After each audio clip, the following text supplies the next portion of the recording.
Meron naman kayo. Alam mo ba na hindi man lang siya na-serve kung anong kaso pinacharge sa kanya ngayon? Hindi niya alam. No? Kahit na PI man lang. Alam mo, ang charge sa kanya nasa dyaryo lang.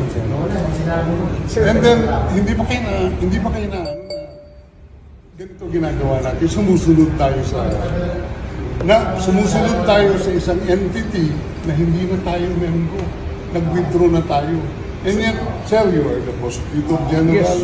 You know how to exercise due process. Before you can even file charges, you have to file a complaint. We have to file a counter affidavit. Without doing those procedure process, here we are, being issued the warrant of arrest, questionable warrant of arrest. Ano ba naman to, sir? Sir.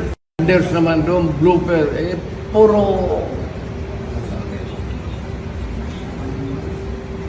pagdating sa trial dyan, tatawagin kita sa witness stand. Sabihin ko, you're the person who arrested me. May I know the reason why? Have you read the documents? Or at least, have you read the case at that time when you made the arrest? So that you would be guided to what you should know. Yan lang yan. Kaibigan tayo, galing ako gobyerno.